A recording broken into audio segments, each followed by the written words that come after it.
warm welcome to this ET Now special. I'm Nayantara Rai. We've got a very special interview lined up for all of you. It is with the Union Minister for Civil Aviation, Housing and the Minister of State for Commerce and Industry, Mr. Hardeep Singh Puri. Thank you so much for giving us time here on ET Now. What a year it has been. You all had to work very hard, and so you as the Aviation Minister had to spearhead the entire drive, not only domestically but then internationally as far as all the bubble arrangements go.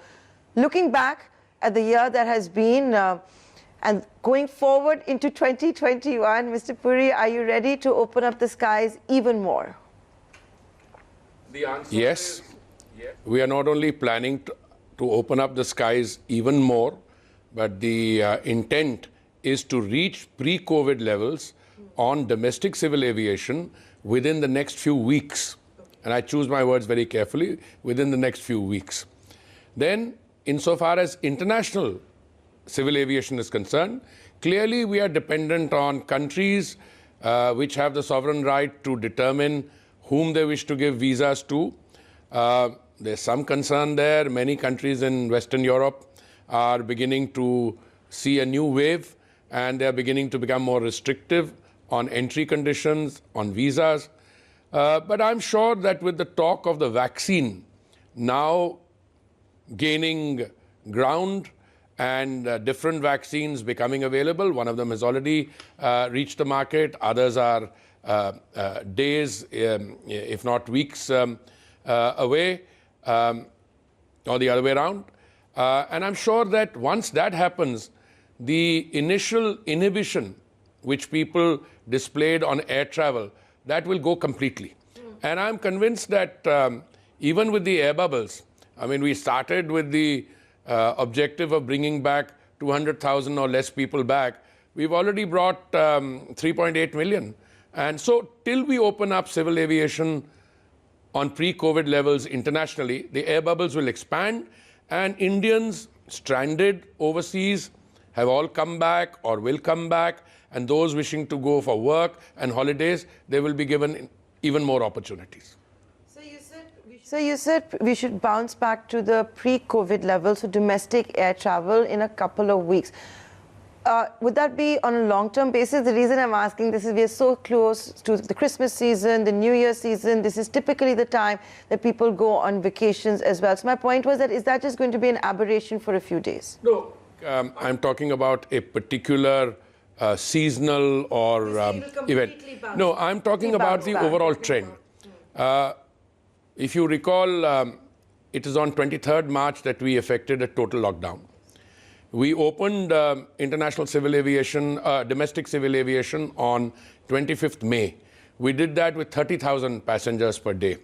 Today, I think on the 6th or 8th of the month, we had reached a figure of 252,000, which is very close to pre-COVID levels. I define pre-COVID levels at 300 or 350. I mean, there are some days there were 400,000. Traditionally, the second half of December is always a time when most people like to take holidays, so the travel picks up. No, my submission is that apart from the spike, the increase of number of travelers that you will get in the second half of December, I am reasonably sure that within the first quarter of next year, calendar years, between January and March, we will be back to pre-COVID levels. So you've opened up, you know, 80% now. By when are you looking at 100%? This is a calibrated opening. We have constantly been ahead of the curve. I mean, if we see the demand requiring an opening up, we lifted it from 70 to 80 when the utilization was close to 70%. Now we will watch the traffic in the next few days.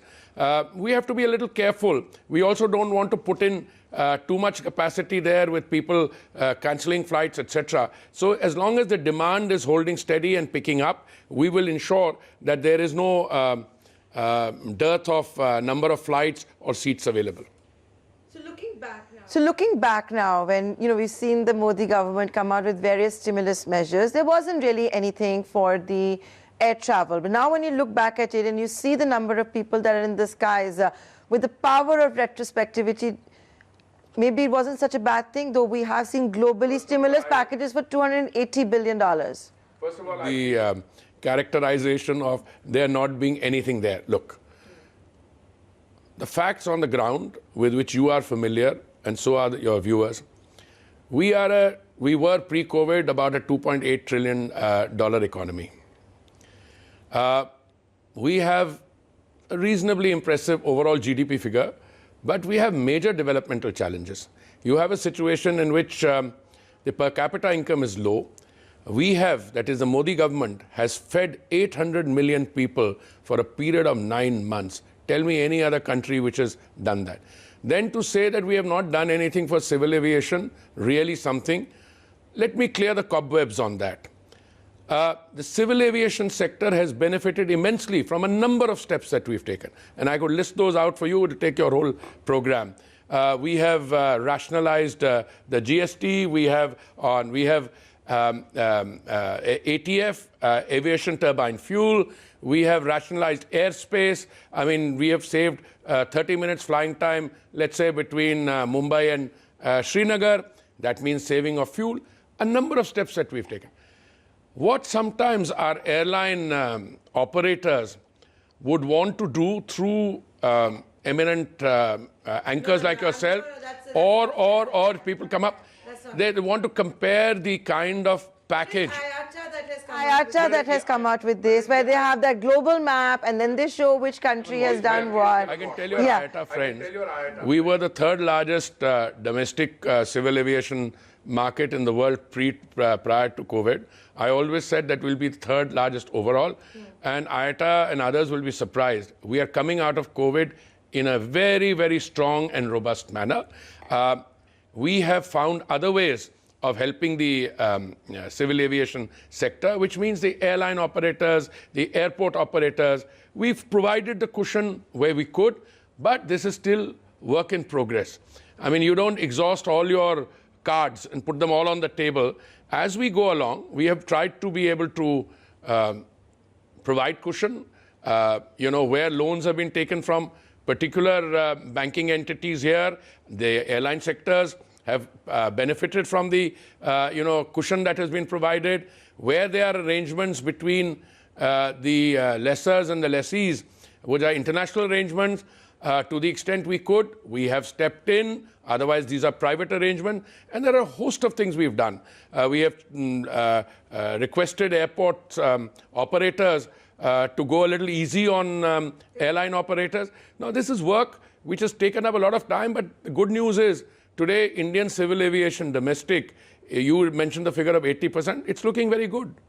In fact, Mr. Puri, I have to say that in the middle of a global pandemic, at the end of 2020, you're still trying to sell the Maharaja, the Air India, which has actually, if you think about it, been a savior to so many Indians during a pandemic. But because you have said either it has to shut down or it has to be sold, you're going ahead with it. And in the middle of a pandemic, the secretary for Deepam says there are multiple interests. Air India will be sold in 2021? I mean, we started 2020 with you and me talking about this, and I'm on record in your show. I said it to you on one of your shows that that was also during the lockdown. That was also during the lockdown. I said that I don't subscribe to the cynicism which is being expressed. Air India is a first-rate asset. It has 120 plus planes. It has very good engineering staff, and it flies to 40 or 45 international destinations. By the way, during the COVID period, it has started flying to even more international destinations through different flights, evacuation flights, which have been carried out. Look, Air India has traditionally been a good asset. Air India has suffered on account of the fact that it has accumulated an unsustainable level of debt. And the government, if I may submit, even though I'm a very, very privileged member of the government, I'm the member of the Council of Ministers, government should not be in the business of running airlines. And I believe there are things the private sector is capable of doing in managing the operation of an airline, in taking day-to-day decisions, which the government, by virtue of it being the government, call for a tender, have a process, L1, L2, civil servants being risk averse. That does not lend itself to managing an airline. But the good news is we've decided, and I've said all along, Air India will either be privatized or it will be closed down. I think everybody's on board on that, including those who have done a great job in running the airline through this pandemic period. They come and see me. They're all, I think, supporting this. It's not for me to talk about the bids that come in. First of all, it's a process which is carried out under the Ministry of Finance, DPAM. You mentioned the DPAM secretary. Yes, he's on record to say that they have received multiple bids. These offers will be evaluated in terms of qualifying, in terms of the minimum threshold. And I think they'll have 3 months after that, after January the 5th. They'll have 3 months then to go through our books, Air India books, and to submit financial bids. Yes, I'm absolutely... And for the government to do due diligence. Absolutely. Do due diligence on the bidders. First of all, the bidders must come in. You see, we must know who the bidders are. That must be in the public domain. And then, you know, the expression of interest is the first preliminary phase. Then they must come in with a financial bid. And yes, it's a two-way process. They will evaluate they will scrutinize the books, make their financial offers, and we on our side will undertake such diligence as is necessary. In fact, Interrupts has said it's their national duty to bid for Air India, and they're doing it in national interest. Now, Interrupts, as we know, had a run-in to buy out Air Asia as well. How important is it for the government? What kind of a owner of Air India would the government want? First of all, I'm not any one individual bidder, because you may know of one because somebody is chosen. No. As I said, it would not be appropriate for the line minister.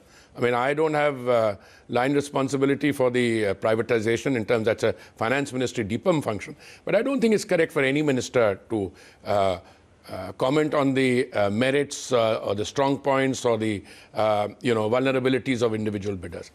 But I can tell you two things. One is that the government's resolve on this privatization is total.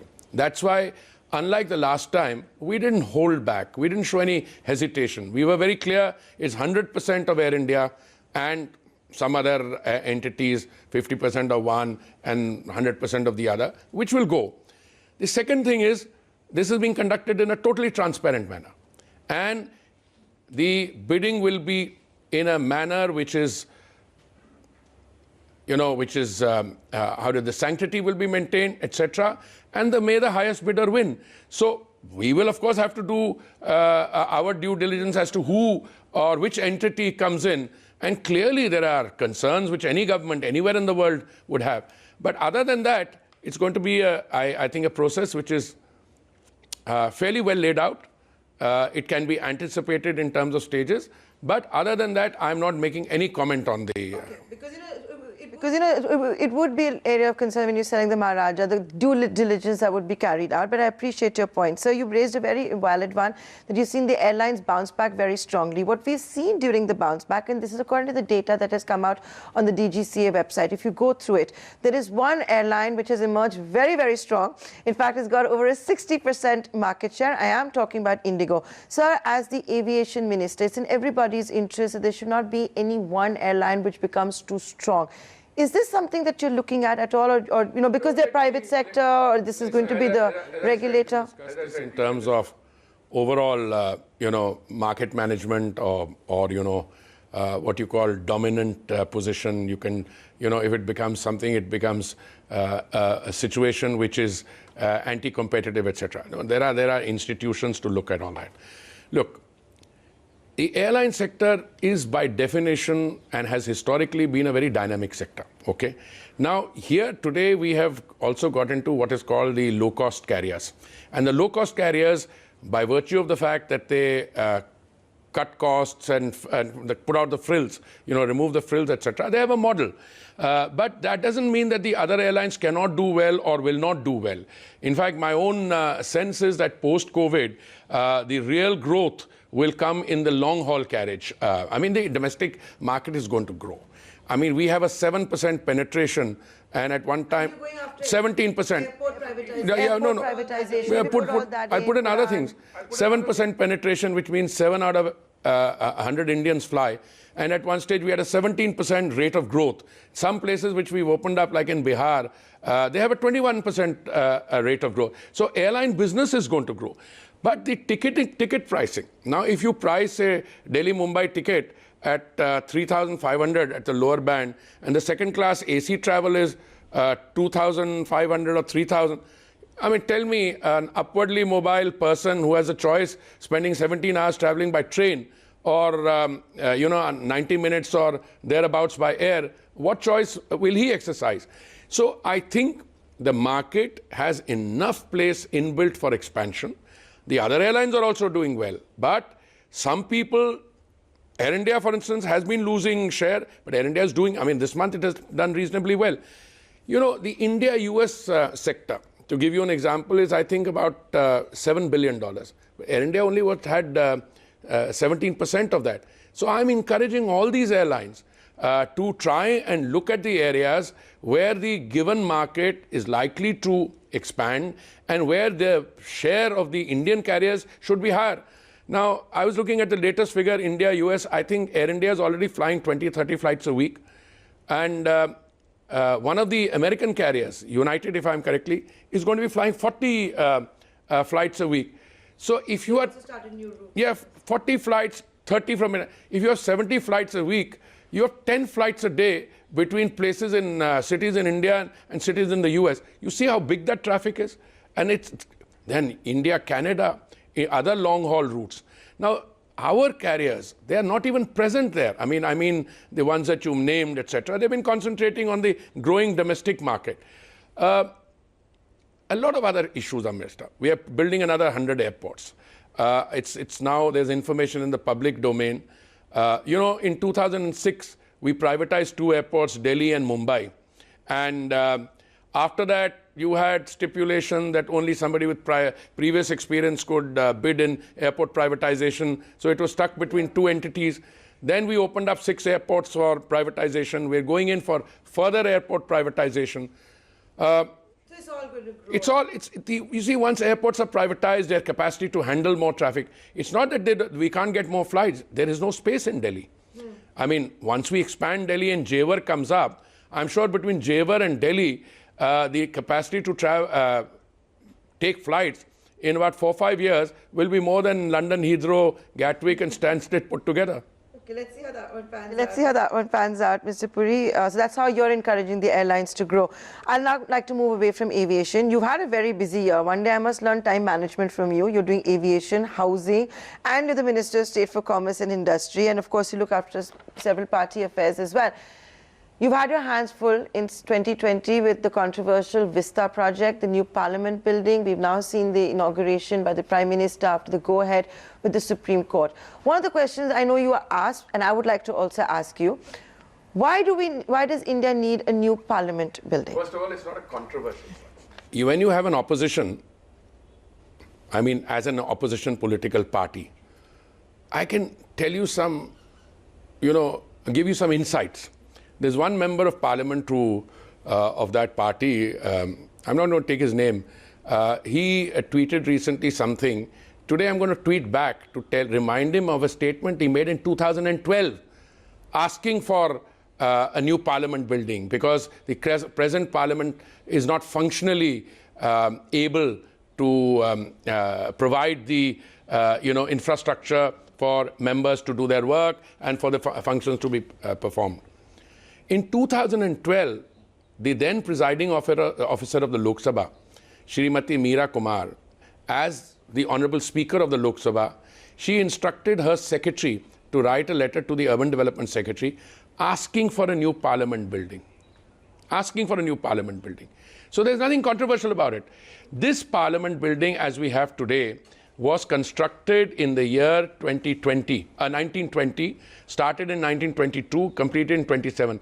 The British dispensation at that point of time had no clue or no idea or no intention of handing this over to the government of an independent country. When independence was not on the horizon, when this was constructed as the council building, for their own building. And they even toyed with the idea of the council meetings taking place in the Viceroy's drawing room. Today, a member of parliament on an average represents a constituency of 25 lakh people.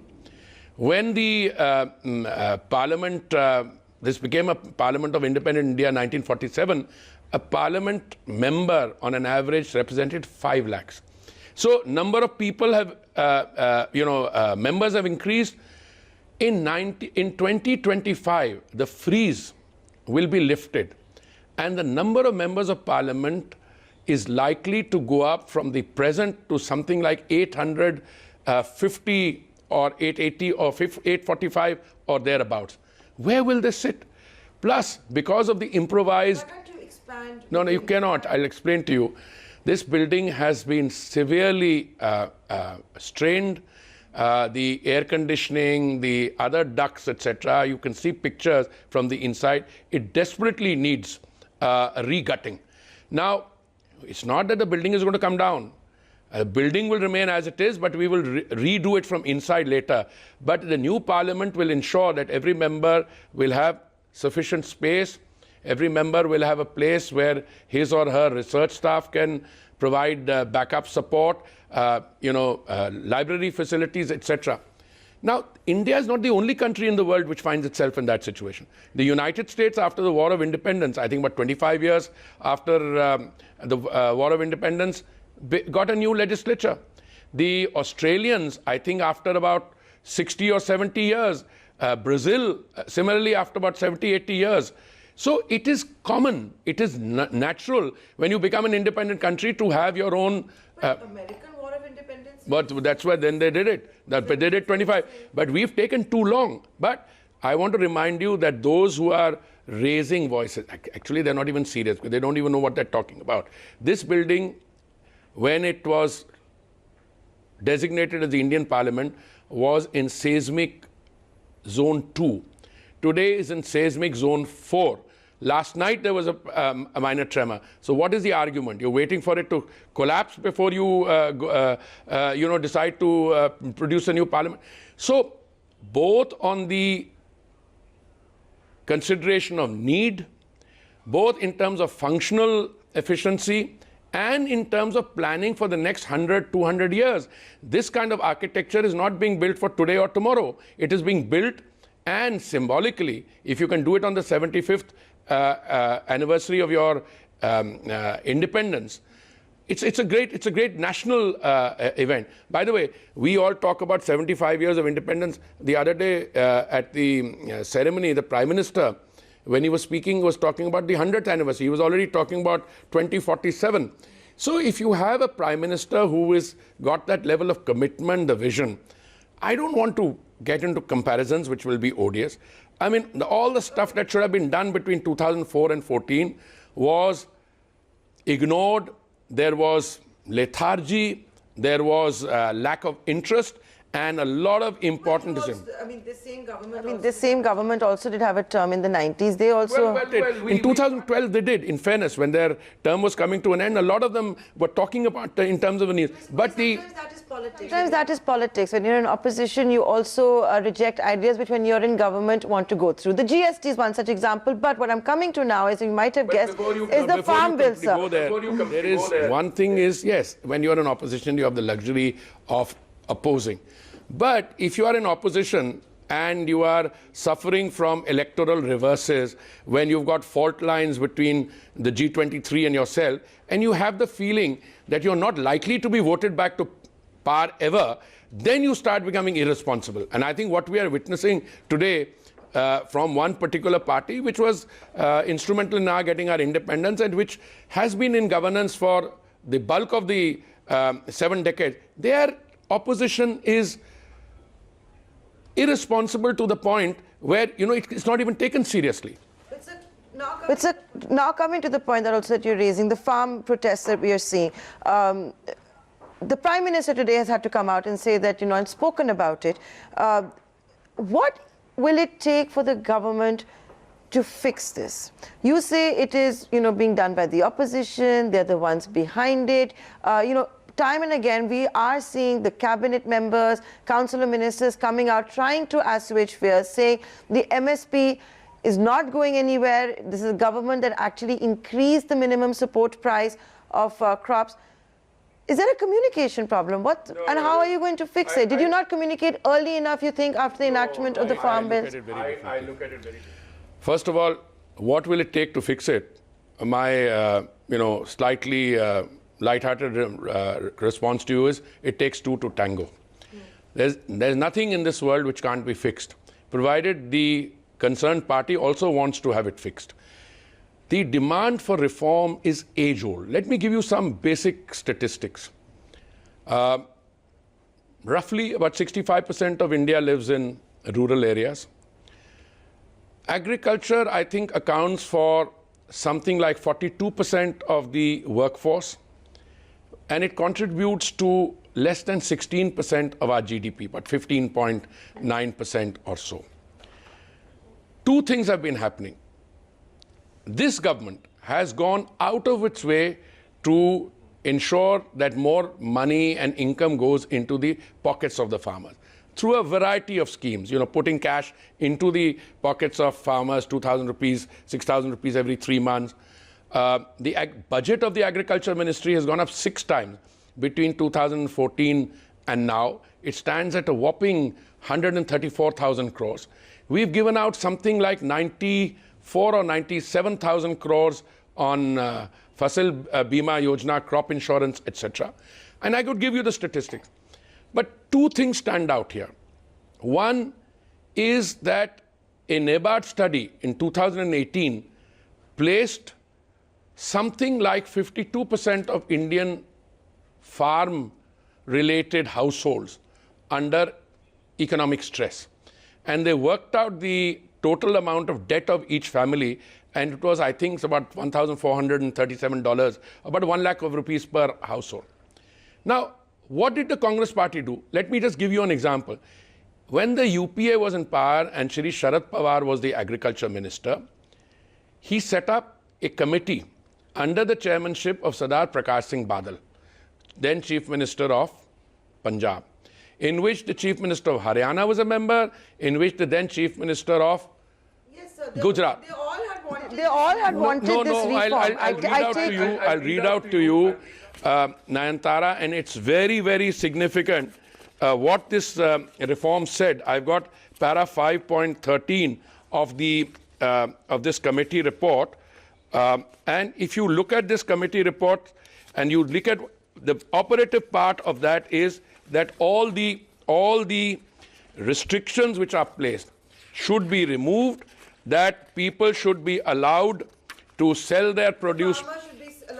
Be allowed to sell to whoever she wants at whatever price he or she wants and whatever produce he or she wants. I take your point that this was also what the committee wanted. So what does the Congress when I was a young foreign, not so young, I think the year was something like 2008. 70,000 crores of farm debt was waived off.